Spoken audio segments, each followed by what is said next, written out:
Hello friends, now we'll study measurement of inventories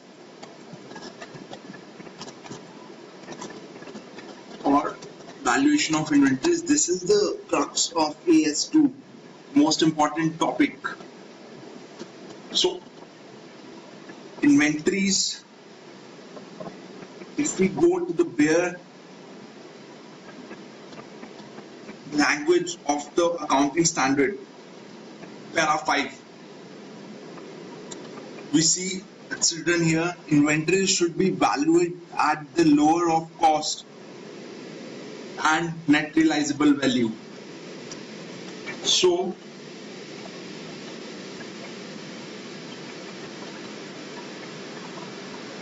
inventories are valued at lower of cost or net realizable value. Let's understand these terms one by one.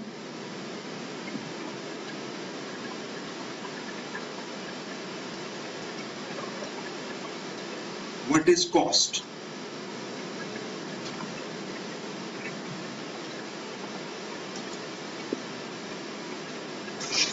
The cost of inventories should comprise all costs of purchase, cost of conversion and other costs incurred in bringing the inventories to their present location and condition.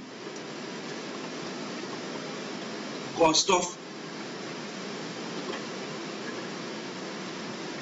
purchase, conversion,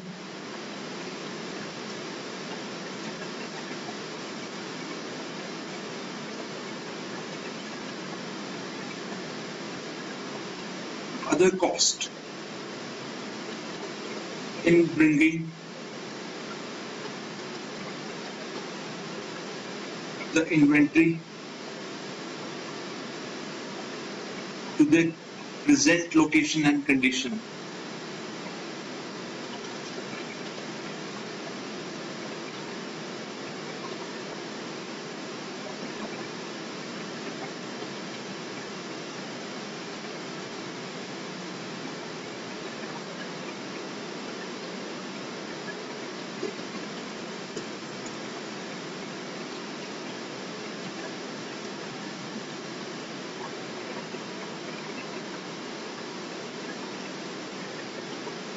Let's take these three things one by one.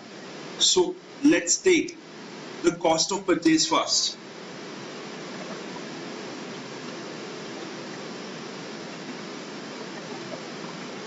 Cost of purchase में क्या क्या include होता है?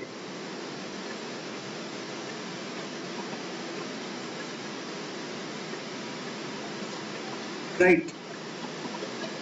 So cost of includes the purchase price.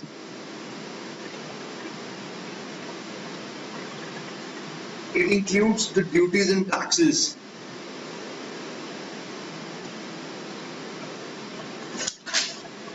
It further includes freight inwards.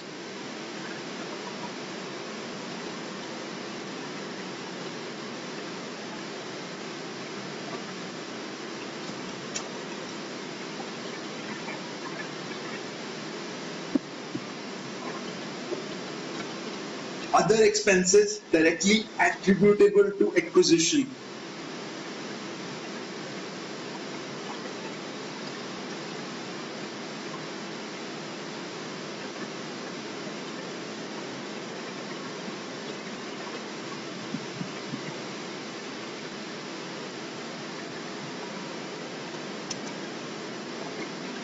Now, what are these other expenses which are directly attributable? Let's take an example. So, we formed a special team to negotiate the price and inspect the quality of the raw materials that we're going to purchase. Now, such expenses which are so closely linked to the purchase ought to be included.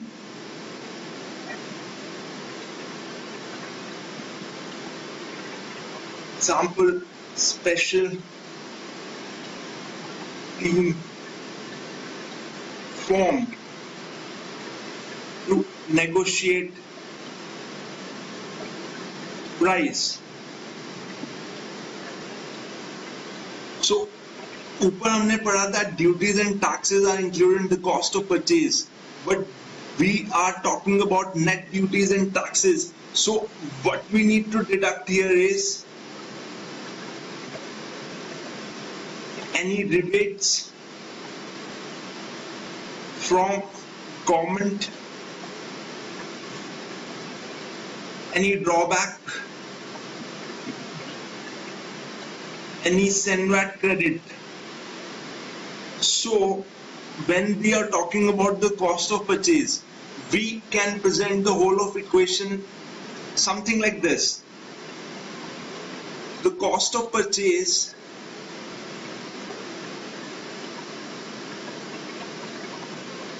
is equal to the purchase price plus duties and taxes plus freight inwards plus other expenses directly attributable.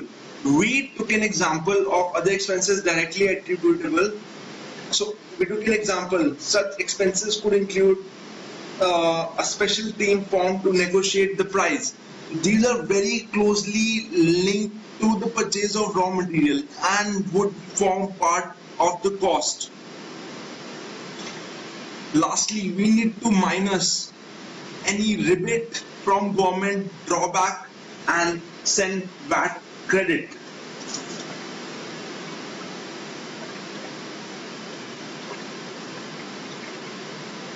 Next, so we have understood what is the cost of purchase.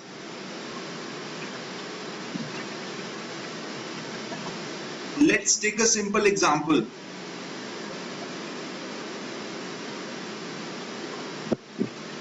So we purchase raw materials for ₹100.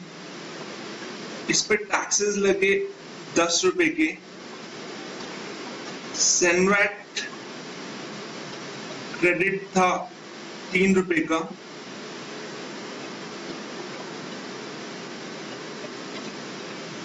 Say there were quality inspection costs which are directly attributable were for ₹5.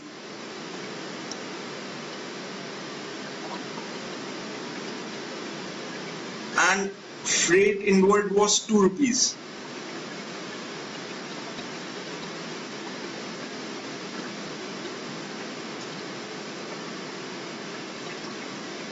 Now, cost of purchase would be equal to 110 minus 3 would be 117 plus 5, 122 plus 2 would be 124.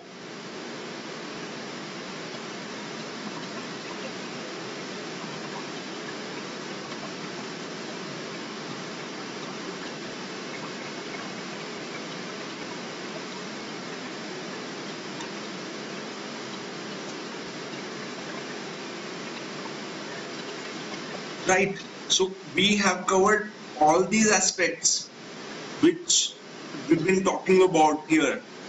Purchase price we have covered. What is the purchase price here? Purchase price is ₹100.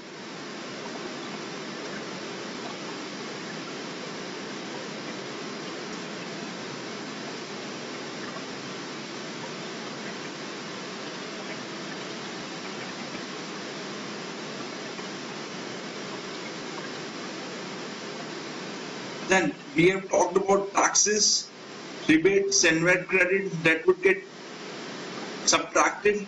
We have talked about quality inspection cost of inward raw material. What is this?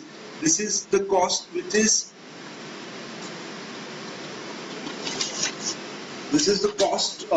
is directly attributable.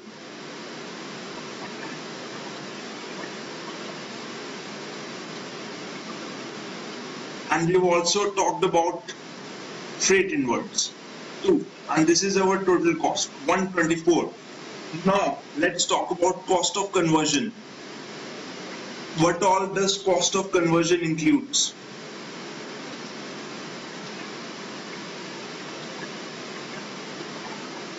Cost of conversion में there would be labor,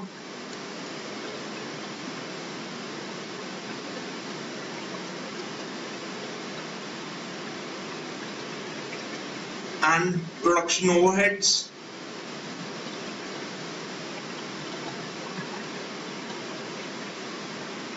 Production overheads would be further bifurcated into fixed, into variable and fixed overheads.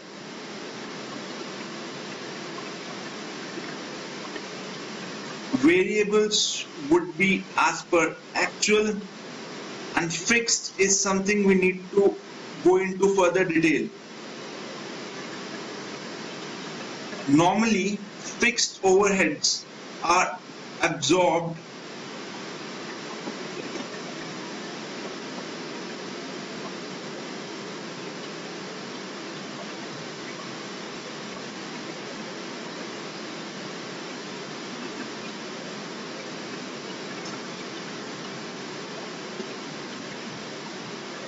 normally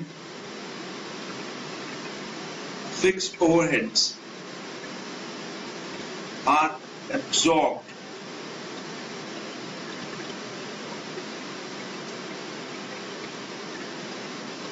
as per normal capacity.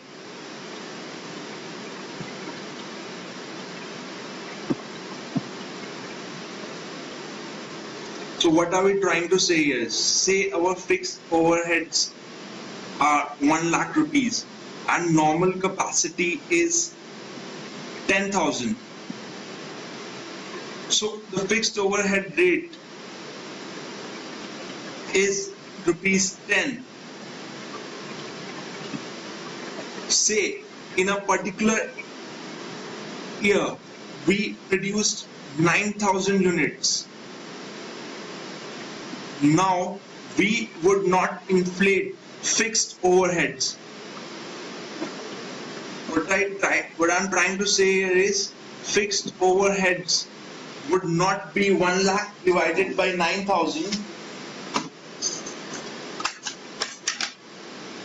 That is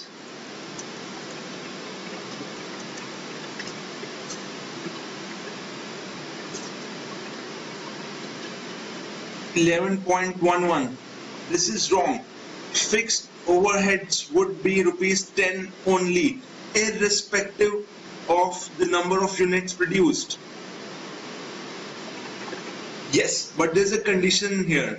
So let's understand that. Our normal capacity was 10,000. If we produced 8,000, 7,000, or say 9,000, any quantity which is less than 10,000, our fixed overhead rate would be as per the normal capacity, that is rupees 10. But things change if my production is more than the normal capacity. That's the second scenario. Say my production is 11,000 or 12,000 or 13,000 units. Now the fixed overhead rate would be as per the actual production. Otherwise what we would be doing would be over absorption, because अगर हमने 11,000 units produce करे हैं और 1 लाख का हमारा fixed overheads है, तो जो एक्चुअल फिक्स्ड ओवरहेड आता है, फिक्स्ड ओवरहेड रेट आता है, that would be equal to 9.09, and 10 would become wrong here. Similarly, we would do it for 12,000 units, and similarly we will do it for 13,000 units.